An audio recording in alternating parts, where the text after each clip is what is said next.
to episode 291 of Cinematary. I'm your host, Zach Dennis, and I'm here with Andrew Swafford, Nathan Smith, and Ash Baker. In today's episode, we will be talking about movies that we saw this week in part 1, and in part 2, we will conclude our Intro to Avant-Garde series with a look at a series of short films by the director Jodie Mack. So, a nice pleasant way to end the series. But before we get there, let's go ahead and jump into movies that we saw this week. And can I throw out an impromptu question / request? Whoa. This is not in script. I'm wondering, should we talk at all about how our movie watching habits have been affected by self-quarantine and social distancing, if at all? Mine really haven't, honestly.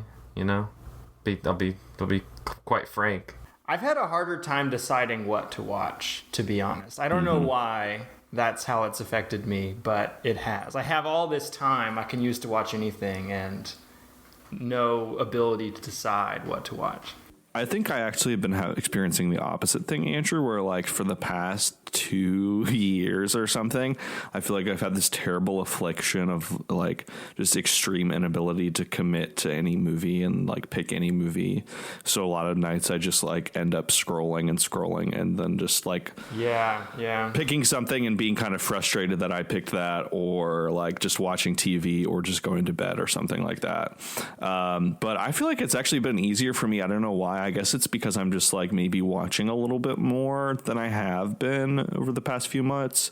I'm just kind of like, okay, let's like just go to Criterion Channel and just like pick something that's expiring soon that looks interesting. I don't know. I mean, I am watching a little bit more stuff. Of course, not going to the movies at all, but I wasn't really going a whole lot before then. Recently, so not a tremendous change, but kind of sad that we don't really know like the next time that any of us will be able to actually go to the movies again. Yeah, I mean, possibly not till the end of summer, right? That's wild. Yeah, I've been I'm sort of in the same boat as Nathan, just like putting something on, and it's not like, it doesn't feel very high stakes, like the choice of it. I don't really spend a lot of time choosing, but I think I've been choosing or tending towards movies that like aren't necessarily like quote unquote cinematic masterpieces, but are instead just there comfort food. Yeah, like comfort food movies. I mean, I've seen a lot of people on Twitter kind of encouraging people to watch long movies that they wouldn't have time to squeeze into their schedules otherwise. Now they don't have to go to work, things like that. Like Grasshopper Film just put La Fleur out for rental. So if you have 14 hours and you want to spend it on that, you could do that. I also am sitting with this Blu-ray of Fanny and Alexander that I've had for like 3 years that I haven't watched, that I feel like I probably should commit time to that. But for some reason, like these big daunting cinematic tasks I don't feel up to it right now for whatever reason. I don't know why it is. Yeah. I don't know. It's, I don't know. I guess this, like no one wants to overreact to this situation or like be that person who's overreacting, but it almost sort of seems like this situation sort of calls for a little bit of that. So, yeah. Better to overreact than to underreact. Right, and so just watching something that's like, all right, let's not think about, that potentially we're going to be in this situation for the next however many months, that we might not be able to go to the movie theater until summertime or after. It's like, I don't want to think about that. I just want to like take it a day at a time, and it's hard to take it a day at a time when you watch a movie that's super intense or something. So I've just been tending towards light stuff that makes me laugh or whatever. We should maybe reveal that Ash may or may not have the coronavirus. Oh yeah, we should maybe reveal that, yeah. I am actually patient 0. Yeah, I'm doing better, but it's likely that some of my friends and we were dumb enough to go to a conference in San Antonio like a week and a half ago when we knew that there was active cases in San Antonio, and this is before like people really started reacting strongly. It was really like last Thursday, Friday that people really like, kicked into high gear with this. This was the first couple of days of March, and we knew that there were a couple of active cases in San Antonio, but people weren't really freaking out like they are now. And we were like, well, you know, they're not canceling the conference. We've already paid for our plane tickets. Like, let's just go. You know, we'll be careful. We'll wash our hands, whatever. So we went, we come back 6 days later, all of us start showing symptoms. And so it's pretty wild, but, you know, we don't know for sure that we have it because guess what? Nobody can get tested. But, nobody can get tested. Yeah, but, yeah. Well, whatever. I imagine we will talk more about it in Film Theory and Chill, which we are recording right after this. So, you know, patreon.com/cinematary. If you want our coronavirus talk. That was a long about way to make an ad for the Patreon page. Good job. Andrew, I'm going to kick it off with you. You caught a couple shorts that you wanted to talk about. Yes. I will very quickly talk about 2 Avant-Garde shorts that I have discovered in the past week that I think are great and that I wish were in our series, but are not in our series because we planned it many, many weeks ago. The first short is called Breakaway by Bruce Conner, who we did watch a film by. We watched his movie, A Movie, on the, was it the Surreal Silence episode, I think? No, sure. It was the... Structure and Psychedelia. The Psychedelia, yeah. Yeah. A Movie didn't connect with me a whole lot, but this one definitely did. Funnily enough, it kind of reminds me of another movie that was in that Structure and Psychedelia episode, Jonas Mekas' The Circus. That was Jonas Mekas, right? Or am I getting him? Yes. Okay. Yeah. Notes on the Circus. So, yeah, Notes on the Circus. Like, it has that technique where the camera... It seems like there are dropped frames and the camera is constantly like zooming in and whipping around and you get this crazy disorienting blurring effect. And it just feels like all the images are just kind of like rushing at you all the time. Same thing is happening here in Breakaway. But it's a black and white film shot in a completely black space. And it's a striptease by this woman who's wearing an all black outfit, and so as she's taking clothes off, obviously you're seeing more of her body, but when she's wearing clothes, it's almost like her body is not there because it's black clothes on a black background in black and white film. And so like there are parts of her that are kind of popping in and out of existence, and it's kind of jumping back and forth in sequence as the striptease is happening. And of course it's using that weird disorienting rushing effect. And she's dancing as well. It's a music video really, set to I do not see the name of the song on Letterboxd, but a song called Breakaway. And then halfway through the song, the striptease ends, and then it plays everything that we have watched in reverse. And so you kind of see this interesting sequence of like this woman coming into view and going back into, you know, the obscurity of the darkness. And there's something about just the conceit of filming a striptease that's obviously very leering and kind of objectifying. And we're actually, funnily enough, going to talk about that in Film Theory and Chill. We're talking about Laura Mulvey's visual pleasure and narrative cinema. But one way in which this movie kind of sidesteps that feminist critique, I think, is that it seems to be like, I don't know if Bruce Conner is intentionally doing this, but it is kind of incidentally expressing this idea of gender euphoria, of like just being so, like feeling so right in your body and feeling so happy in your body.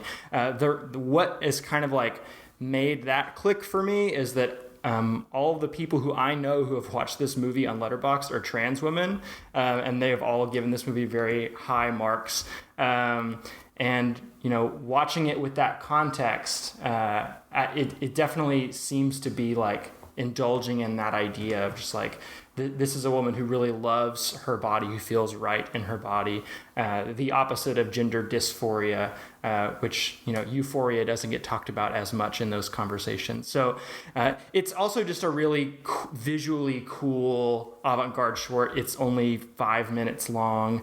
I had a hard time tracking it down, but I eventually found it on a site called Uboo, the letter U, the letter B, the letter U.com. And it has, if you go there, there's a search bar and you can just search for Breakaway and it'll show up. And coincidentally, this website where I found Breakaway, I also got linked to this website a bunch of times because, Nathan, you shared with me this Google Drive spreadsheet that somebody made of just like dozens, if not hundreds, of avant-garde shorts that they shared during the self-quarantine, saying like, hey, if you like avant-garde cinema, here's a ton of it that you can just explore while you have all this free time at home. And it's on that, and Cinematary has retweeted this too if you want to go check it out. But the other short I want to talk about, I found on that spreadsheet, and it is called The Critic. And let me see if I need to make sure I have the director in front of me. The Critic by Ernest Pintoff, who I've not seen anything else by. It looks like he doesn't make avant-garde cinema for the most part. He has a lot of like kind of sleazy looking features. But the voice that kind of shines through this movie more than Ernest Pintoff is that of Mel Brooks, who is narrating a kind of stereotypical avant-garde short, kind of along the lines of some of the stuff we talked about the first week of this series, like the Fantasia short or the Norm McLaren and Evelyn Lambert short, Begone Dull Care, where you're just seeing like all these funny little colorful shapes interacting. But meanwhile, you're getting Mel Brooks's commentary on top of it, and he's like kind of making fun of the film and also like psychoanalyzing the film. He's like interpreting it as being about sex. So like, oh, one shape, really likes another shape and, it jumps on top of it and starts wiggling around. And at the end, he's like, I don't know much about psychoanalysis, but I can tell you that was a dirty picture. And it's just a really fun, really funny short. And you can find it on YouTube if you type in The Critic Mel Brooks. I think it would have been great to include in our first week of the series because it's a great encapsulation of, a lot of people's eye-rolling response to avant-garde cinema. And of course, like the actual images he's looking at aren't necessarily meant to be that profound. They are mocking what avant-garde cinema is often considered to be. But I still thought it was, as someone who likes avant-garde cinema, it did not offend me. I just thought it was delightful. So definitely go watch that. Bruce Connor's Breakaway and The Critic with Mel Brooks. Very nice. Ash, I'm going to toss it over to you. You found a new passion to dance. Yes. For some reason I've been watching a lot of dance movies recently. But seems like it. I don't know. Yeah, the last time you were on, you were talking about quitting smoking and starting tap dancing. Now I've got the virus and I'm watching Dirty Dancing. So quarantine day, I don't know, maybe day 2 or something was Dirty Dancing. And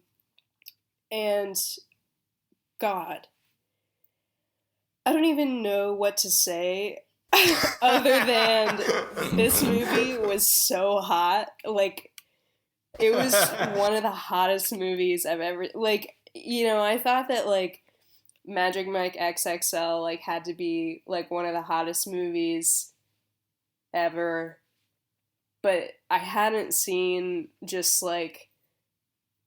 sweaty people dancing. Well, I mean, Magic Mike, you get sweaty people dancing, but this is different. It's sultry, whereas, Magic Mike XXL is, kind of, campy in a way. It's this is just sultry and sensual and just badass. And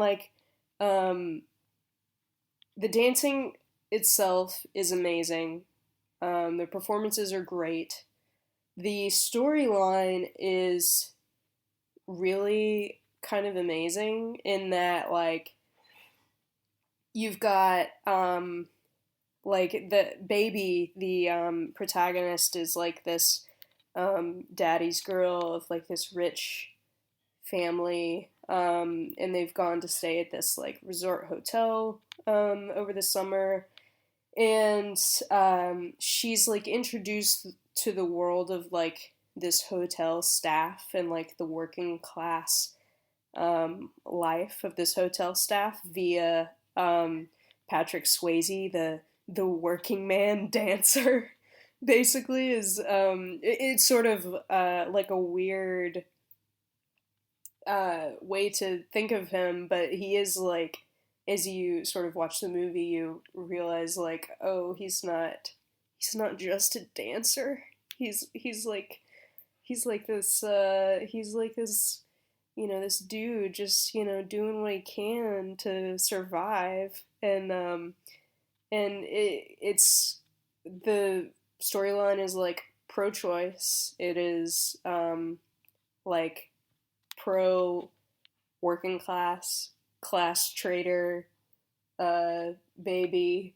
Some of the dialogue is, like, kind of, well, not kind of, it's, like, definitely cheesy, but just, like, watching the movie, you just, like, I just, like, couldn't stop smiling the whole time, and, like, I laughed at the cheesy dialogue, but it was just, like, watching these people dance was just, like, ridiculously hot, and it was incredible.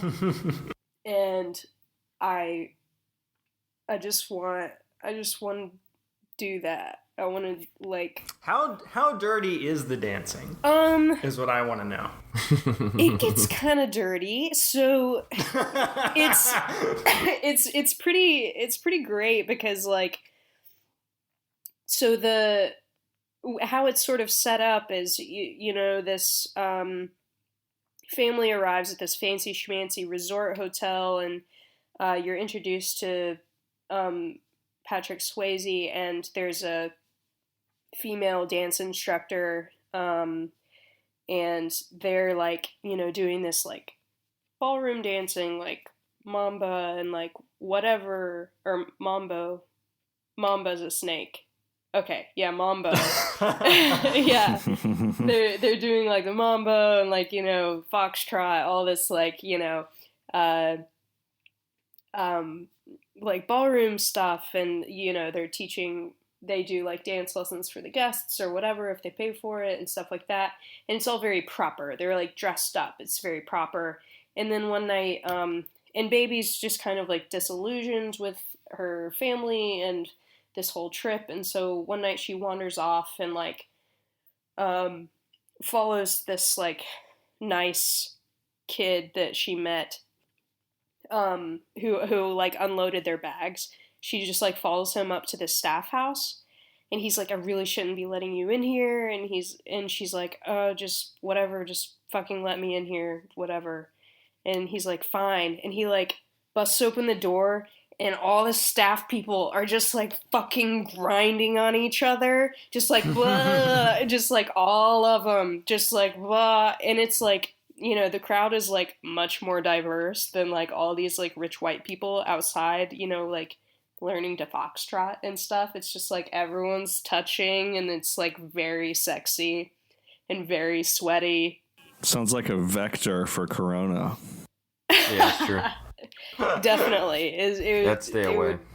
It'd be a hotbed for the virus, no doubt. But it was very hot, and yeah. And then of course, when the dance instructors come in, they, like, join in the dirty dancing, and, like, Baby has this look on her face, like she's just, like, reached her sexual awakening just watching them dance in this room, and it's absolutely incredible.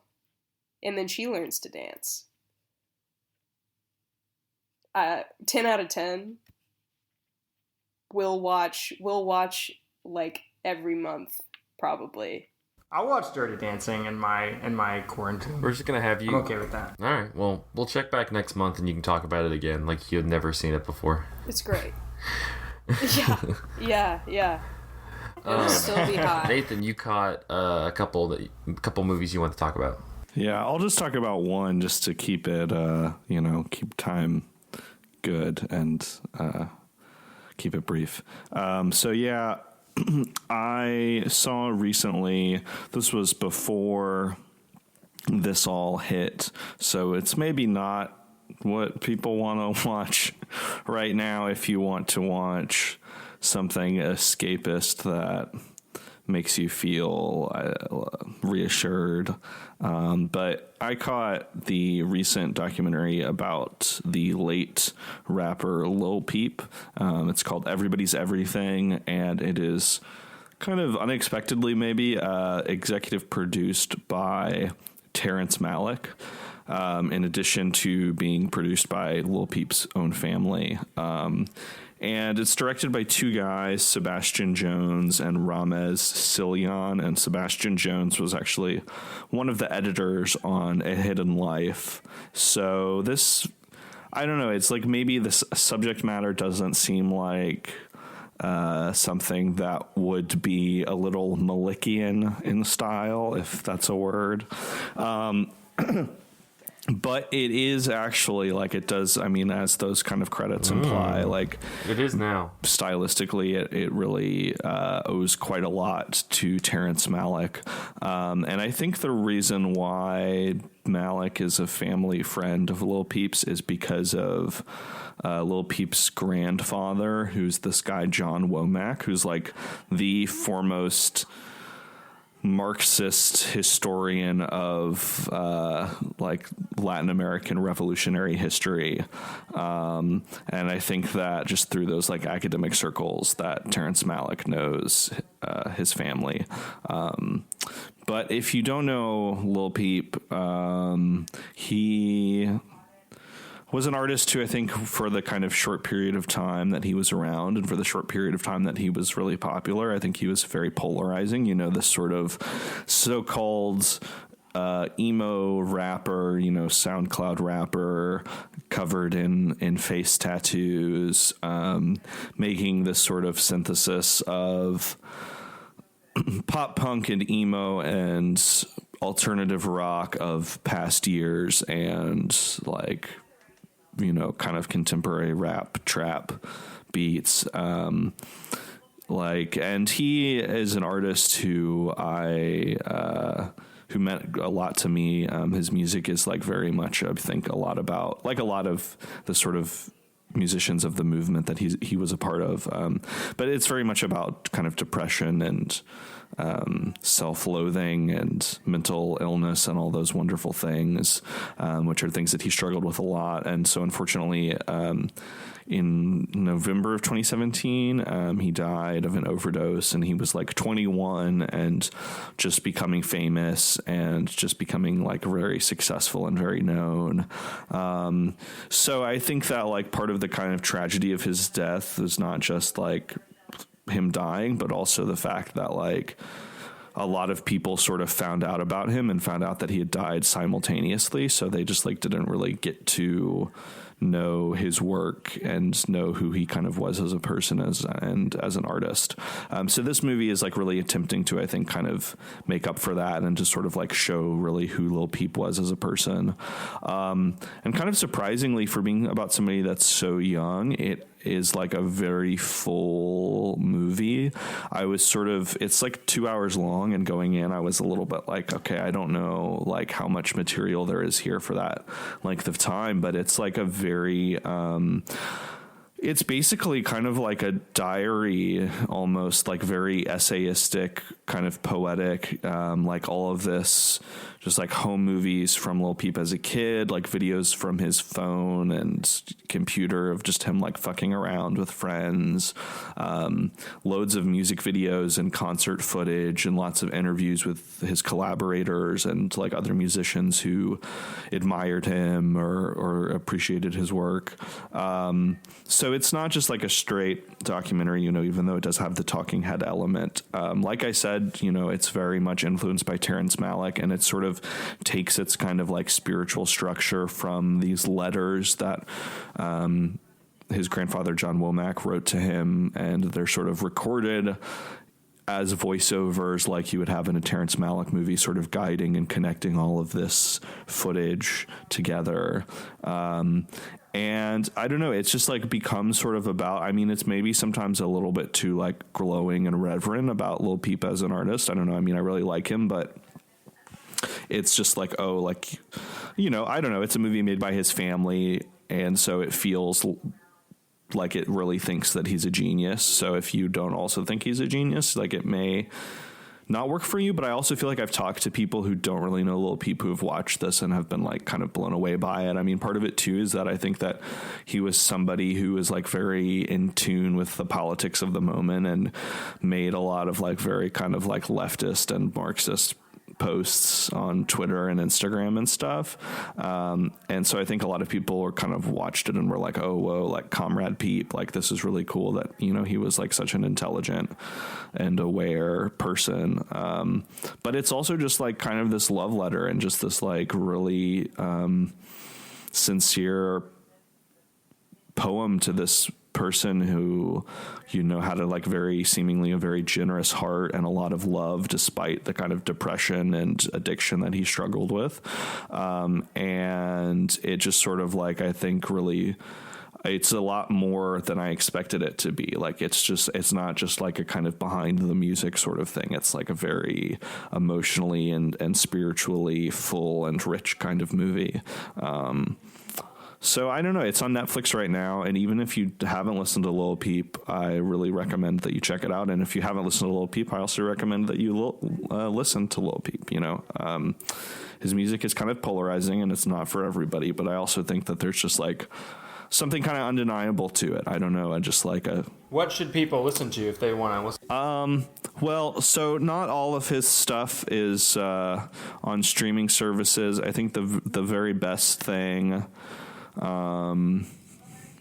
that you can listen to if you have Spotify, Apple Music, those services is Come Over When You're Sober Part 1, which was the last thing that he released while he was alive, and also the first of his releases that mostly uses like live instrumentation and less so samples. Otherwise, I would recommend checking out the mixtape Hellboy, which you can listen to on SoundCloud. And also, you can go read my review on Pitchfork of the soundtrack to this documentary, the compilation of previously released tracks and previously unheard tracks that was sort of assembled and released alongside this movie. That's also, that compilation I think is a fair introduction, but I would recommend starting with Come Over When You're Sober or Hellboy first. So, speaking of your music reviews, Cinematary listeners might be interested to read your review of the soundtrack for First Cow. Yeah. Which is on Pitchfork now. Yeah, William Tyler's really great score for that movie, which some listeners have probably already seen because it's been at festivals and it was open for like a week before all this shit happened. And now sadly, has been sort of delayed indefinitely until the fall, presumably. So, once things get back to normal, that's a great movie that people have to look forward to. And you can listen to the soundtrack now at the very least, and also read my review of it. So, very nice. Well, let's take a quick break, and then we'll come back and talk a little bit about Jodie Mack after this.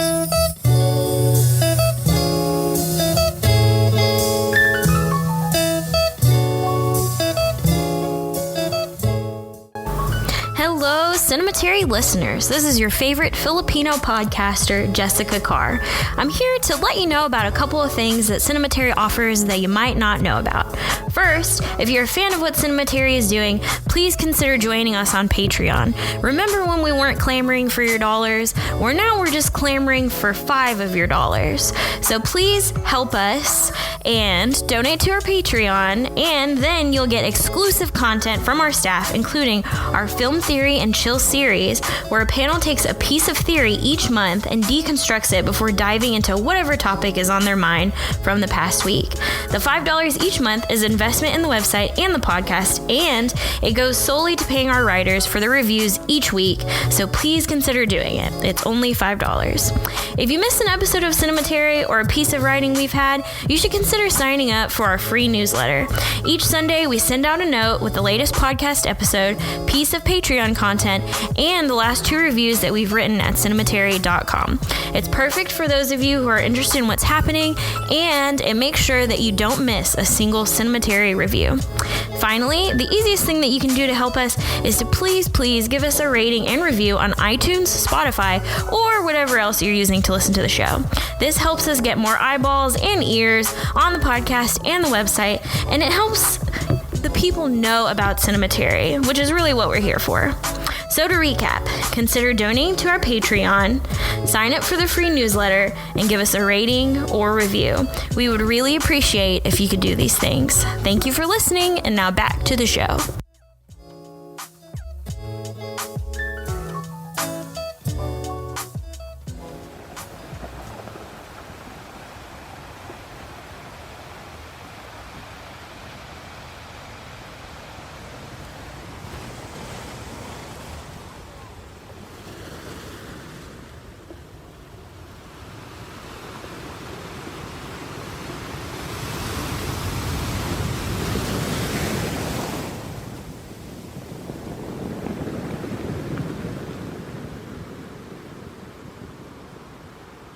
And we are back with part 2 of episode 291 of Cinematary. In this part, we are going to be concluding our Intro to Avant-Garde series with a collection of short films by the contemporary director, Jodie Mack. I'm going to toss it over to Nathan to kind of introduce Jodie Mack, because he had a really wonderful piece about her that was published recently.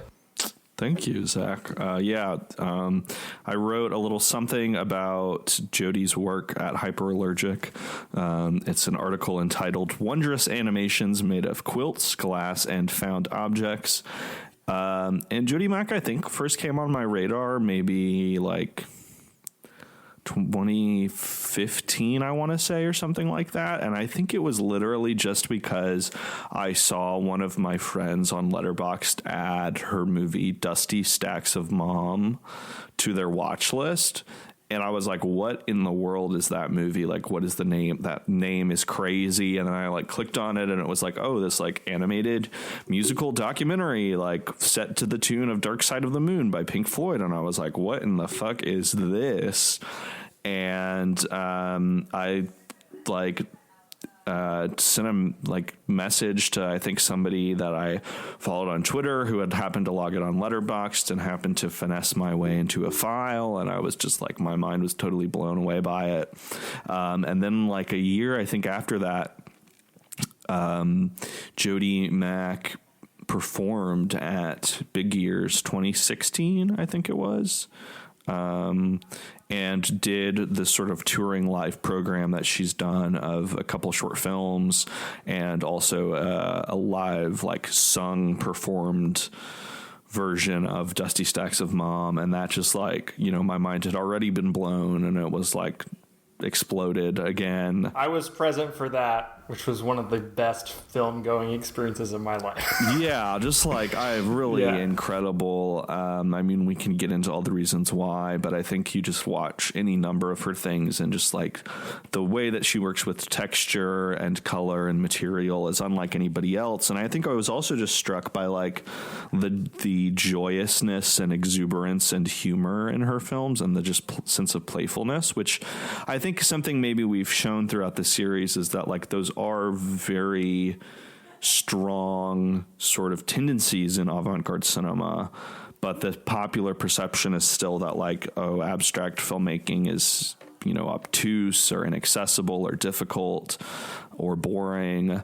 And I think that her movies are like the most sharp counter to that. I mean, there are films that are very slow and, you know, don't really move a whole lot, but also it's just like, it's just such a delight to watch her films. And I think perfect example to kind of get started with is her movie Glistening Thrills, which is this just sort of like kaleidoscope of color and of light from these like mobiles like made out of chopped up, cut up pieces of holographic gift bags from like dollar stores, like just shiny reflective plastic, just a dance, you know? I mean, I feel like you kind of, when you talk about Jodie Mack's movies, you end up using a lot of the same words over and over again, but it's just like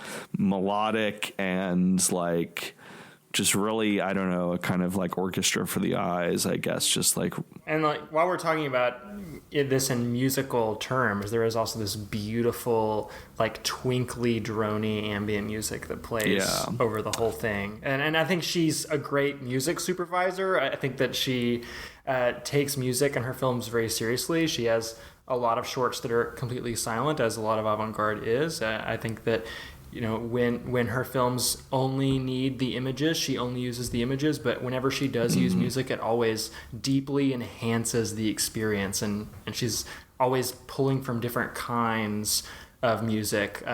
Like there's the Dusty Stacks of Bomb soundtrack, which is all like Pink Floyd parodies, and there was the Grand Bazaar last year, which was almost like a Plunderphonics soundtrack, like using a bunch of found sound, including like the Skype call sound, to create these like really wonky beats. And then in a couple of the ones that we're looking at today, it's very like ethereal and beautiful ambient music. Yeah, I mean, I think that a really key thing to her practice as a filmmaker, which is something I was really trying to get at in my piece, which is that just like she has this kind of scavenging practice, which you see both in like the materials used in Glistening Thrills, which are maybe the just like most extreme version of like scavenging that we see in these shorts that we're looking at. But I think we'll see across them a kind of repurposing and reappropriation of junk, you know, for lack of a better word, like colorful trash that people have thrown out.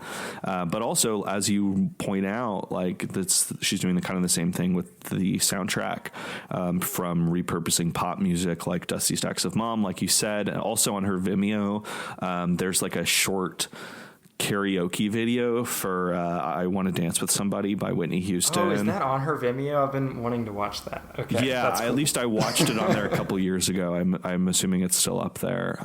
But then also, yeah, those like experimental sort of sample-based scores.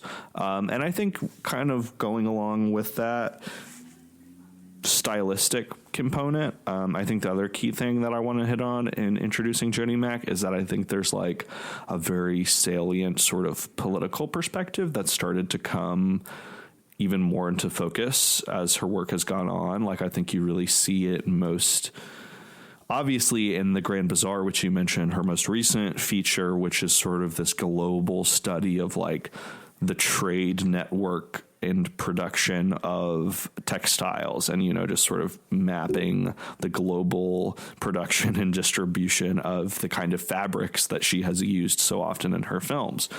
And so I think that the thing about her movies, and this was kind of the thesis of my article, is that like there's something just like, even in the most playful, colorful, happiest, most good feeling of her films, there's still something very politically resonant about it, where it's like these are materials that were made by human hands, or like made by laborers at some level of the production process.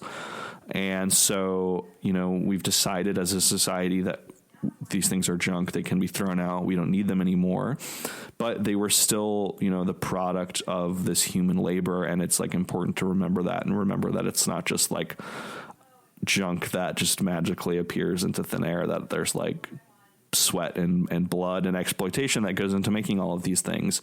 And so the other film that I wanted to just kind of use as an introduction is the most recent, I believe, of... Oh, wait. I think we're gonna circle back around to that. We're gonna go through these.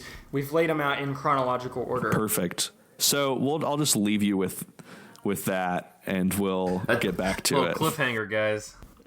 Zach, Ash, any other thoughts about Glistening Thrills? Ash? Yeah, Glistening Thrills was, I don't know, at first it just reminded me of like Black Ice, which we talked about a couple of weeks ago, visually, the Brackage film, but obviously it sort of expands and becomes something different, and yeah, you guys pretty much hit it, so... It felt to me kind of like a beginner version for Razzle Dazzle, which would come later, because it kind of has the same kind of complexion to it, but it seems like Razzle Dazzle, which we talk about later, kind of takes it up a level and even is like playing with the speed and where it's with really? in the camera. Well, that's interesting. I kind of like Glistening Thrills better. I like Glistening Thrills a bit more. We'll talk about it. Yeah. Yeah, but we'll talk about it. The next movie on our list is my favorite of the bunch, which is Undertone Overture. It's a movie that's pretty interesting, pretty easy to describe. It's a stop motion film made with still photographs of tie-dye t-shirts. So very, very close up. You're not seeing the shape of the t-shirt. You're only seeing the texture and the hue of the dye. It opens and closes with just completely white fabric, and on both ends of the short, the color kind of gradually creeps in, and then once you get a minute or so into it, we're just kind of like, lost in all these cosmic swirling colors, and after a little while, you kind of forget you're looking at tie-dye at all, and it really does look like a galaxy, like you're looking through the Hubble telescope or something. And there's also some fluctuation that happens with the speed, like near the end, the images start coming at you faster and faster and faster before it eventually kind of tapers off. But it is basically just that for 9 minutes with the sound of crashing waves. There's this found sound or a field recording that she's done of a busy beach with kids running and playing and laughing.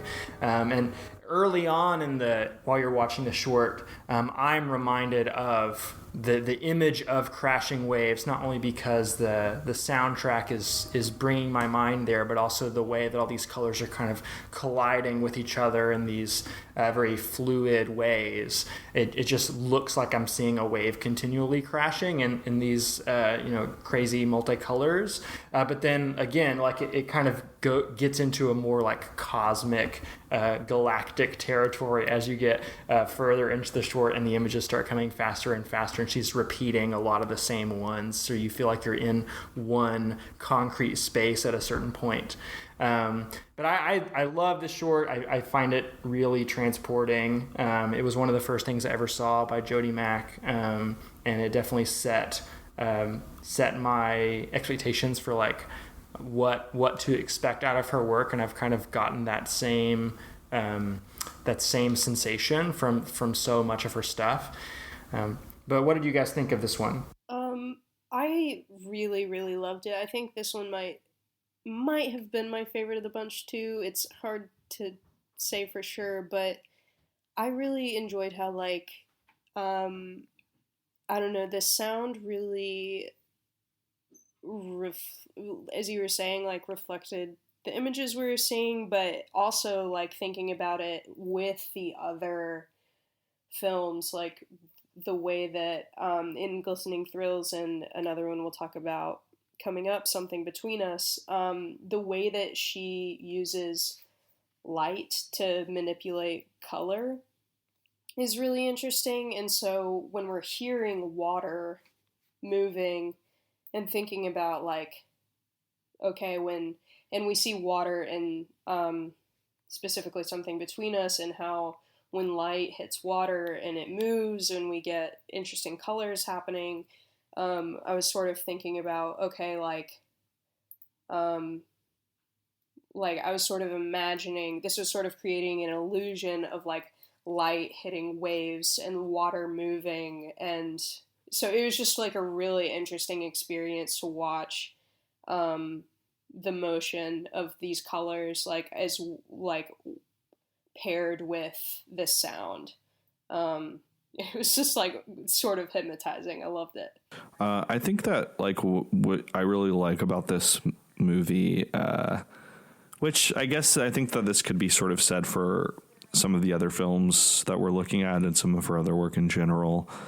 But I like how, you know, tie-dye is something that we're so used to seeing like in motion, you know, on a t-shirt on someone's body. And it's like not, I don't know, it's this fascinating pattern of colors, but it's something that's like not fixed in front of us in a way that like deems that it's important, you know, like we don't go to a museum and see like tie-dye canvases, you know. It's like I think it really gets at something that I like love in her work, where it's like all of these sort of like mass-produced, often low culture sort of things that are like very enticing colorfully, but things that we're like not used to seeing put on a pedestal. So in the way that it kind of like slows down and speeds up and sort of plays with our focus in looking at these patterns, I think is really interesting, because it like, I don't know, it sort of reframes it and recontextualizes it and says like, hey, this is like something worth looking at, not just like something that a person like puts on their body. You know, I don't know. It also like the colors are kind of warm, so it's very like comforting. Like you don't like some of the avant-garde shorts that we've watched in the series so far. Some of them can be like almost abrasive, where you feel you're like backing up to it, and this one is very like soothing and warm and comforting. You know, the like the crashing waves with these warm colors just kind of lulls you into like this kind of simple security.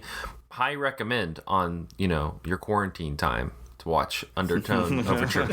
Yeah, this actually really did feel like some sort of meditation. It was really, I loved it. Ash, you're going to describe our next one for us. Oh yeah. Sorry, I was just watching the colors again. I was just sucked back into them. So I'm actually introducing the next two, and I kind of want to talk about them side by side a little bit. But sure, yeah, they are kind of similar. New Fancy Foils and Razzle Dazzle are both sort of similar to Undertone Overture. They're like she's Jodie Mack has sort of like picked up like a similar texture or like object, and is sort of showing us a lot of them over and over and over again through different frames, and has sort of like animated them together. In New Fancy Foils, she's looking at these like color sample books that in the bio it says they're what does she say? It's like discarded and dumpstered. So it's just like trash she's found. And it's just basically like a group of just like a bunch of color palettes and different types of papers with different textures and patterns on them that she's showing us. And unlike Undertone Overture and unlike Razzle Dazzle, this one sort of takes its time more. It's not so like really quick with the takes. It's like it sort of it's the only one that's not like a stream of images coming at you in that Stan Brakhage kind of way. It gives us like a texture or a image to look at, and we do get some like over and over and over again. At some point, the pace does quicken at some point, but for the most part, it's like, look at this texture, sit with it, feel it. And then at some point, I want to say like maybe towards the middle or end, or more towards the end, she'll even like give us an entire page, or she'll start at the bottom of a page and she'll move up, or she'll start at the side of a page and move over, or she'll start at the top of a page and move down. So it's like really asking us to like focus on specific parts of these catalogs that were just tossed out. And she's like, no, sort of as Nathan was saying, like, this thing that someone has literally just tossed out is actually really beautiful and worth our time. So I really liked it for that. And also some of these papers like have print on them, which is really interesting to me because it's like, I don't know like when they were printed or, how old they are. Some of them have dates. Some of them are in the 60s. Yeah, some of them do have dates, but all of the fonts are like really cool. Mm-hmm. which is another thing. It's like, even not even just the patterns, but also like the fonts and the way that the words are printed on the papers are really cool. That's an art in and of itself. Yeah. Do you guys have anything on this one before Razzle Dazzle? I want to hit on, a word you said, like she's using catalogs as well. Like not only does she have all of these different, I guess foils is the best word for them, but also you're seeing the margins of how people would organize and catalog these things. I'm reminded of like going to Walmart and the fabric section of Walmart where they have like all these rows of different patterns and like card catalog systems where you can find them. And it's like not only not only glorifying the manual labor that would go into making these beautiful, intricate designs, but also the clerical work that is required to make them accessible to the public and people who want to use these in their merchandise. Is an interesting wrinkle on top of what she is always doing. Yeah, this one, I don't know. This one, I guess I reacted to the least. It's the toughest one, I think. Yeah. The length, the silence, especially after the last two. That's mainly is the length. I just felt like it. Yeah. It kind of. It's at one point I just kind of forgot where I was at and really wasn't engaging with like what was going on the screen. Yeah, this one I didn't dislike it, but I struggled with it the most. I do think this is like the one for the Jodie Mack fans to add more thematic heft to what she's already doing. It's not a short film that's going to win somebody over to her because it is so patient and so challenging. Nathan, anything else on this one from you? No, you guys I think basically said it all. I mean, I agree with Zach that I think it's the most challenging, but I think at the very least, even though it's not maybe like as sort of rhythmically enticing as her other work, it still is interested, I think, in kind of playing with like the speed at which you experience these images, which sort of runs through some of these. Sometimes it'll show you the catalog list of a bunch of different colors and then like very quickly sprint through all of them and then show you another catalog list and sprint through all of those. Yeah, it's the one of all these that really like sits with an individual image for a long period of time at the beginning. So Ash, you were saying Razzle Dazzle feels very similar to you? Yeah. So it's interesting, like it's similar in that in the same way that Undertone Overture is similar in that it's just like a found medium that she's sort of like showing us in this like quick pace and we're just getting a lot of sort of exposure to it. But I think, it's funny you guys say that New Fancy Foils was the hardest. I sort of felt Razzle Dazzle was the most difficult for me. Even though it does, so Razzle Dazzle is, it's a bunch of clothing or fabrics that she's showing us, and she's showing us at a very quick pace in the beginning, and towards the end there's a lot of like dropped frames or just sort of like blank space in between shots, but towards the middle it gets really quick and we're getting a lot just rapidly, just like rapid fire images over and over and over again. And I don't know, I just sort of at some point was like, okay, it's a bunch of different textures, it's a bunch of different fabrics, cool, whereas like I felt like with New Fancy Foils, I really respected that patience, and even though it was long, and it was silent, it was at least like, I felt like it was intentional that she was saying, stop, look at this, and she was like forcing me to take the time to look at something, and having the background that this was something that she just found thrown away. And I really enjoyed that she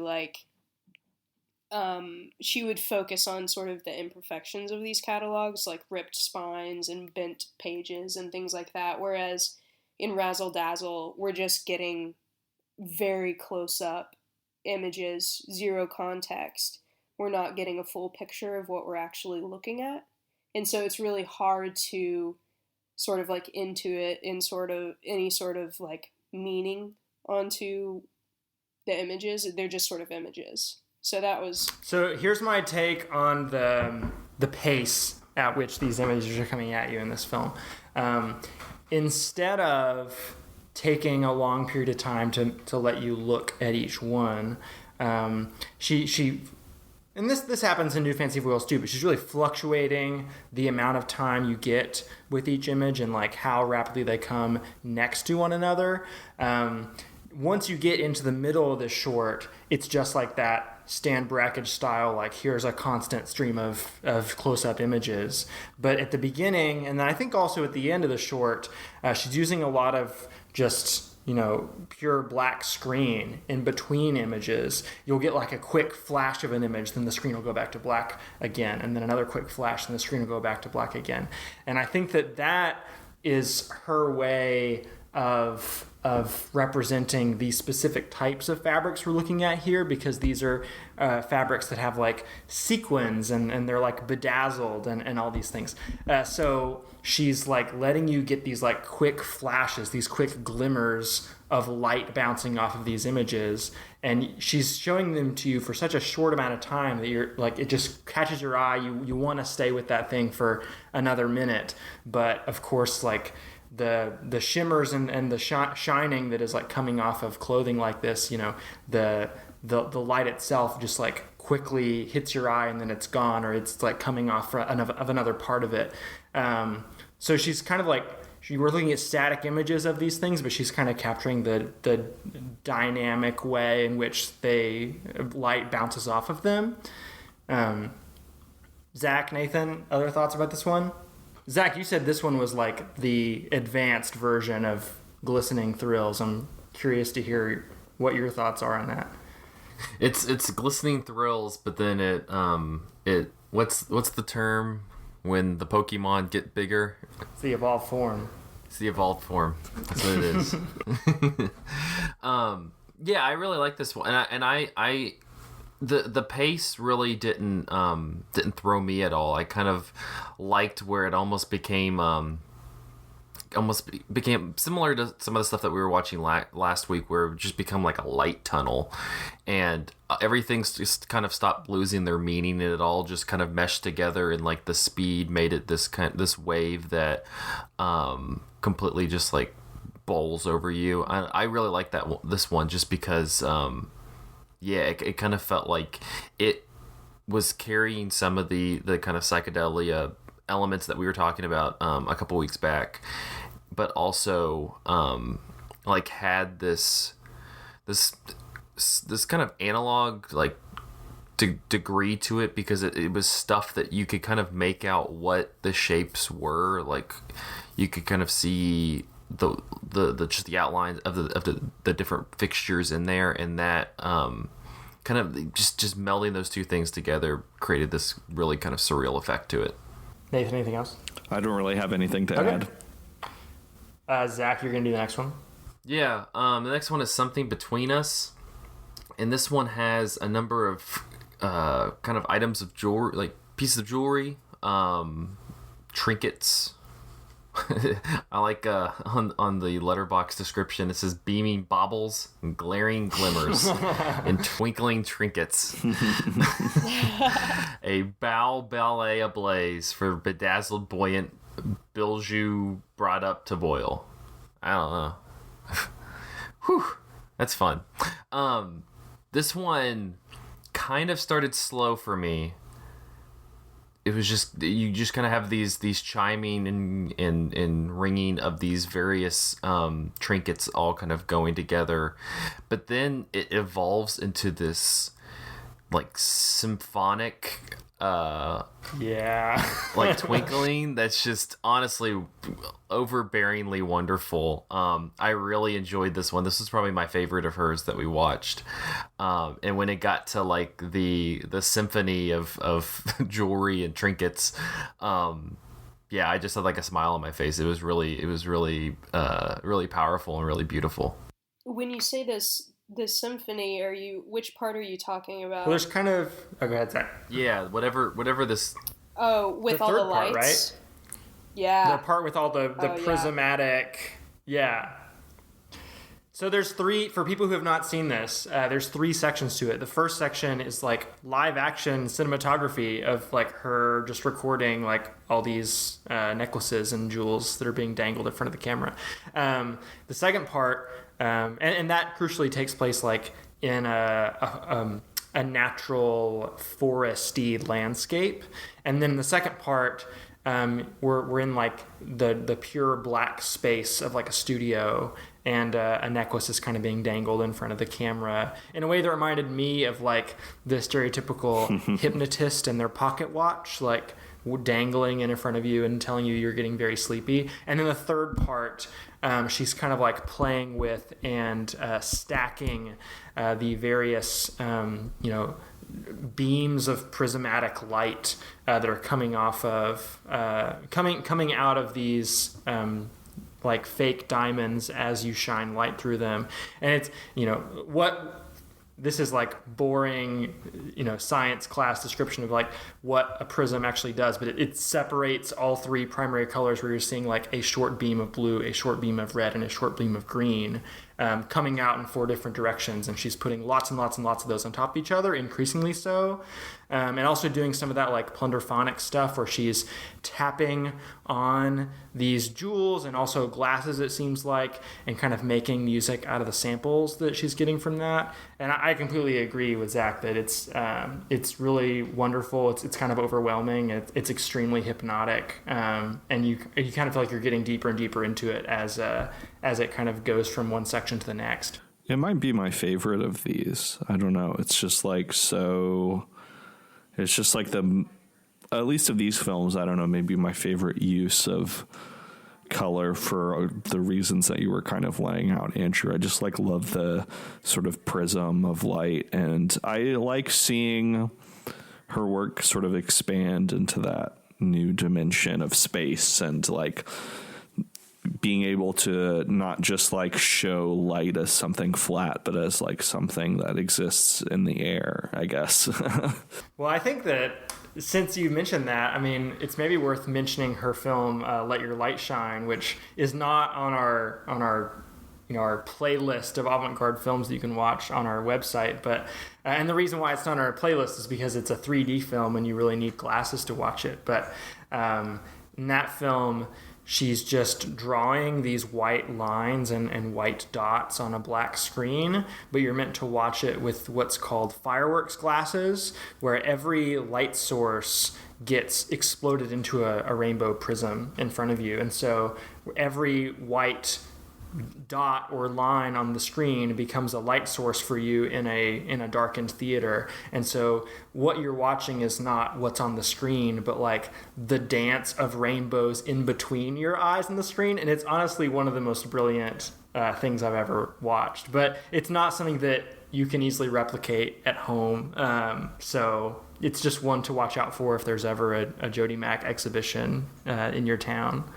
Yeah, I really responded to this one as well, just like in a similar way as I did Overtone Overture, just like the way that it changes throughout, but once we get to that part where it's just like the prisms, it's the longer you look at it, the more it sort of shifts into something that it isn't, and you start to see things in it that aren't there.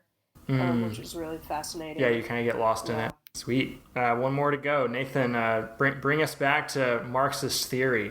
Oh, for those who were sitting on the edge of their seat waiting for that, coming full circle back to the sort of political critique that I was talking about at the beginning. The most recent of these shorts that we're looking at is Wasteland #1, Ardent Verdant, which is this sort of like, it seems maybe a little like thematically uncomplicated when you just sort of take it on face value.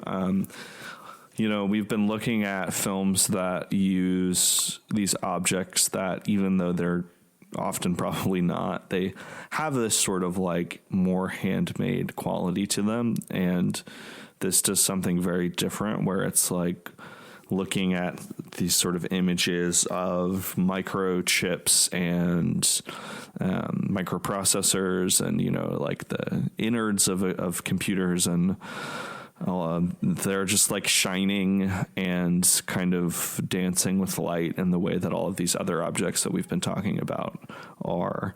And she sort of cuts back and forth between those very technological images with these sort of pictures of fields of flowers and poppies. And as I was watching this, I didn't realize it, but it's sort of rewatching it. I think that if you know this, you can tell. But after I saw this, Jodie Mack was in attendance and gave a Q&A, and she talked about how those sort of images of nature are images that she found like just on Google Images, and then like saturated the colors and sort of over processed it so it looks like very bright and blown out. And even though they're images of like the natural world, they have this sort of unnatural quality to them. So the sort of, I think the whole kind of point of the film is to break down the binary that you think is like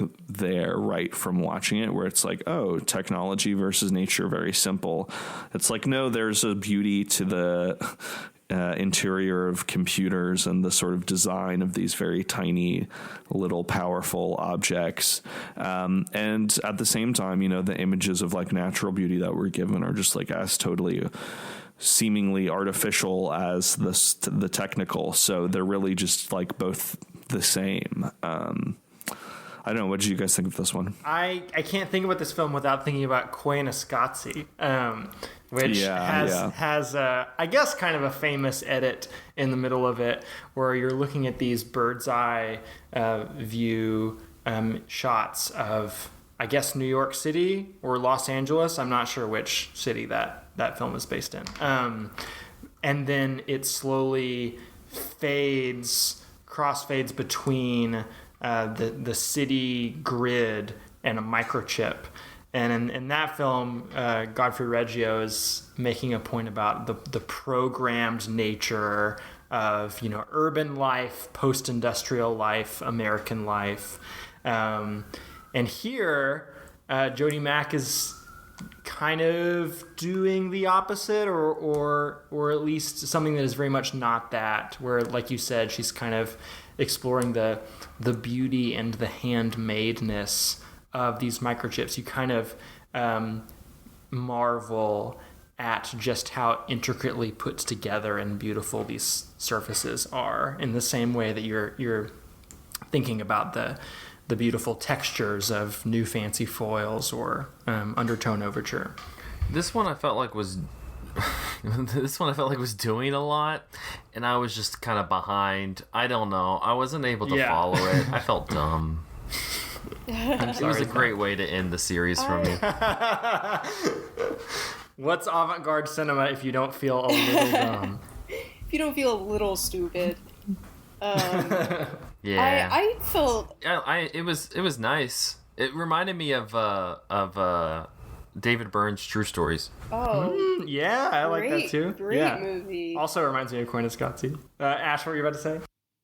I was just going to say, I certainly, it's good to hear Nathan's story about what Jodie Mack had to say, and that makes it sort of come alive even more for me. But I was thinking a lot about, I don't know, the way that the microchip looks like a city, and in the end, like I love these last couple images of like the light moving across the microchip.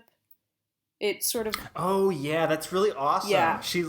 She's holding a flashlight in front of the microchip, and she kind of runs it from right to left or from left to right, and it almost feels like you're seeing like information pass through the little veins of the microchip. Really cool trick.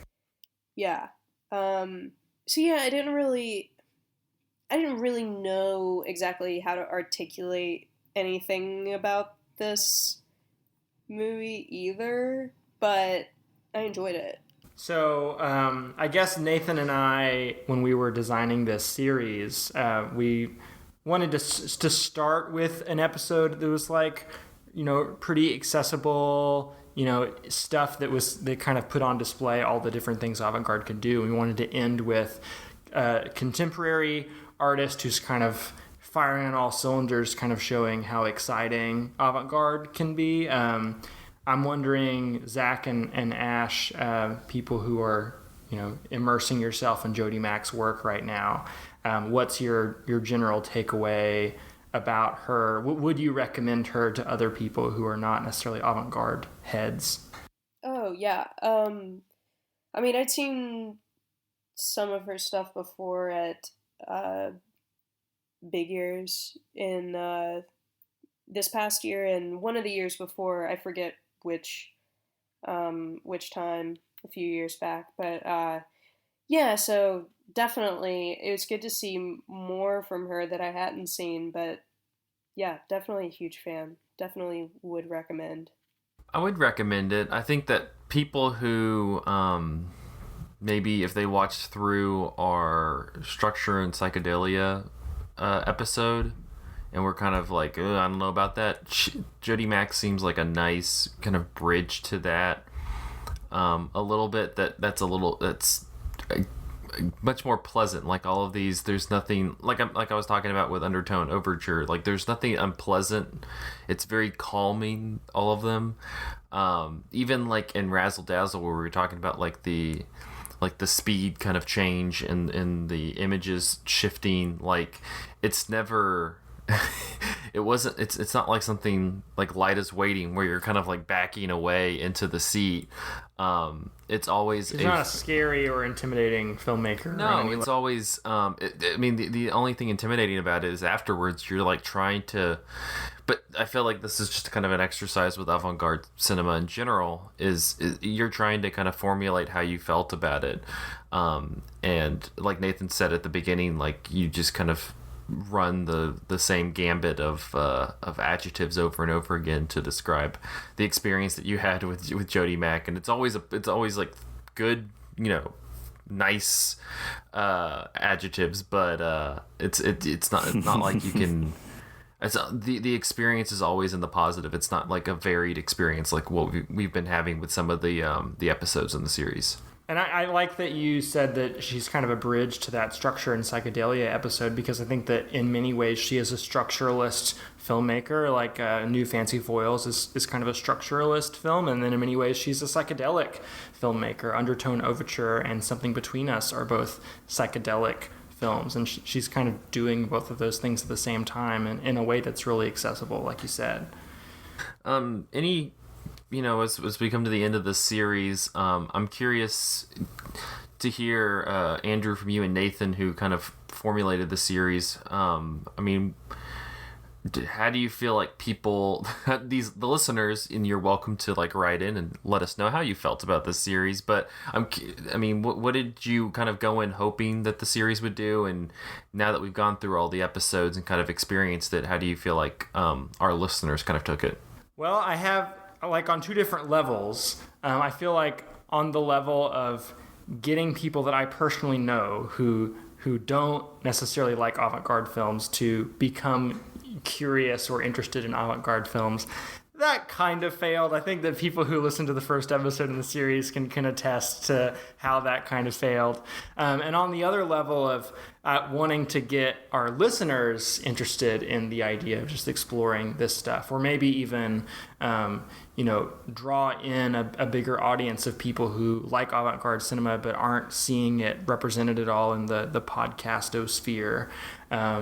The question of whether or not that has been a success is kind of an unknown, because we haven't received a lot of feedback from listeners. And I was surprised and happy to see just how much listener feedback we got during the Shah Rukh Khan series, and we haven't necessarily gotten that same level of feedback for this one. I don't think we've heard from anybody as far as I'm aware. So if you listen to the series and have thoughts about it, positive or negative, please email us. The email's in the middle of the show, Zach@cinematary.com, right? Let us know what you thought, and we will talk about your thoughts next week. Nathan, anything from you? I think that, at least from my vantage point, like, I'm really like what we put together as a series, just like as a sort of syllabus going through both different tones and moods of avant-garde cinema, but also hitting some important historical points as well. And so I don't know, a lot of times with this whole podcasting thing, we can not hear a lot of feedback from listeners, unfortunately. So it is, like you said, kind of an unknown. But at the very least, I'm glad that, we have recorded these podcasts that exist and will exist indefinitely into the future for people to stumble upon and find out about some of this stuff. At the very least, like, talking about it more. There's like not a lot of, this kind of work being discussed in the podcasting realm, like you said. And so I think even if we didn't see maybe an immediate uptick in the interest of our listenership in avant-garde cinema, that I think maybe down the line, people will find us as they Google these shorts, if they come across them. The whole Maya Deren at Land review being one of our most clicked reviews on the site, because you Google it and Cemetery is the first thing that pops up. Maybe people will find their way here eventually. Zach, you're not a newbie to avant-garde. You've gone to Wavelengths at TIFF 2 years in a row. But I'm curious, as somebody who maybe isn't the most well-versed in, and none of us really are, but you've watched all the shorts in the series, which I think is more than me and Nathan can say. So what are your thoughts on the series overall? Like, what do you feel like your relationship to avant-garde is at this point? Well, we tried, but we're gonna see other people still. It's not a bit, that's how me and avant-garde came together. No. The thing that I've enjoyed the most about this series is that I've made a point to really completely open up the wavelengths to allow whatever to come in with this, because I felt like that's the kind of way that you have to go in and experience these short films and the features like that we talked about last week. And I think the takeaway for the listeners, especially the kind of skeptical to avant-garde listeners, is when I did that, I didn't like everything. I was pretty explicit last week with how much I disliked the one Michael Snow feature. Yeah. And there were other ones that like I talked about in this episode that really just didn't hit with me. But you have some of it's kind of like you have this wide variety of different reactions to things. At the same time, I mean, we watched The Dock Worker's Dream in the second episode. Still think about that movie every fucking day. It's amazing. I think about it every day and have watched it 3 more times. So hell yeah. Okay. So I've fallen in love with that one. So I think that my takeaway is that it's kind of given me a little bit of the kind of muscle strength to allow more of these into my viewing experience, and also allows me to kind of be a little bit more open with a lot of other different things, in general. So I would recommend going through it. I think that it's a nice exercise, and if you're somebody who says I like movies and such, I think that this is a worthy, like you said, like it's a nice syllabus to kind of start, enter the waters of Avant-Garde. Expand your mind. I go to Galaxy Brain after this series, people. Ash, did you have any thoughts about your scene? Well, maybe we should. Speaking of, oh yeah, go ahead, Ash. Sorry. I enjoyed it. I think it's good that we've given Avant-Garde to the people. We did it. It was all us. Yeah, we bestowed it upon the general public. Good job, guys. I think honestly, I was really impressed with the programming of this series. So genuinely, bravo, you guys. I will say, in the first half, Andrew, you mentioned that Google Doc that was going around with a lot of links to stuff. And I think that, the timing of this was kind of fortuitous in a way, because a lot of, pretty much everything that we watched is like very easily available and like on YouTube or Daily Motion or whatever. And that was kind of, I think, one of the goals maybe with this series too, is like, even if you don't go and watch all of these films, a lot of people don't even realize like how much of this stuff is pretty accessible. We think of it as like the realm of the museum or the festival, and sure, it would be. I mean, the home video distribution is abysmal of this stuff. Yeah, but I mean, in terms of like, can you find a 240p video on YouTube? Most of the time, the answer is yes. Yeah, I mean, it would be great, to be able to see a 16 millimeter print or whatever of these things, but like it's out there, and if you have a lot of free time, it's very easy to like watch one of these shorts on YouTube and then fall into like a recommendation wormhole of other avant-garde stuff. So I really recommend, if you are getting bored of the old Netflix queue, maybe switch it up and like log 20 short films on Letterboxd and be like, whoa, I watched so many movies this year. Yeah. I've had a much easier time doing that over quarantine than watching features, to be honest. But kind of looking forward to where we're going next. Our next series down the line is our 6th installment of the Young Critics Watch Old Movies series. But we have a couple weeks between us and then. So we're going to fulfill some Patreon promises and do some films that Patreon people have asked for. So if you're a Patreon person who hasn't given us a recommendation yet, please send us a title. I think the original plan was next week we were going to do Romeo and Juliet, which my students and coworkers want to force me to watch. But another one that we have on our is that next currently week? It's slated for next week, but I was gonna propose maybe doing a bit of shuffling, because another film that got recommended by patron Chad Newsom is the movie Safe. By Todd Haynes, which feels like this was like the perfect time to watch Safe. So maybe we should do that next week. Yeah, it's time. It's time to watch it. Yeah. Well, we'll have some angry Romeo and Juliet listeners, but they'll get over it. They're not gonna see me between now and then. School's out for quarantine. All right, well, suck it. You guys suck. All right, we're gonna talk about Safe next week. Hell yeah. And if you would like to watch it, I think they just put it on the Criterion channel, so you guys can watch along with us. But yeah, you can find Cinematary on all the social medias, on Facebook, facebook.com/Cinematary, on Twitter and Instagram at handle @Cinematary, and on Letterboxd at letterboxd.com/Cinematary, where I list all the movies that we talked about in this episode. We also, like we mentioned, have our Patreon page, patreon.com/Cinematary. We will have a Film Theory and Chill coming up with some quarantine thoughts in the chill portion. But thank you so much to our patrons: Cam, Chad Newsom, Christina Daughtry, Cindy Roberts, Daniel Gill, Harry Eskin, Maggie, Matthew Lingo, Outside with a 5 as the S. This is the 3 eggs person. They reached out and said that they enjoyed the podcast, but they changed their name because I was a fuck up for weeks. So you could have told us how to pronounce it, man. It's fine. It's cool. It's all right. Ron Hayes, Titus Arthur, Tyler Chandler, and Whitney Ria Ross, thank you so much for your patronage. Like I said, next week is safe. Thank you guys for listening. We will see you then.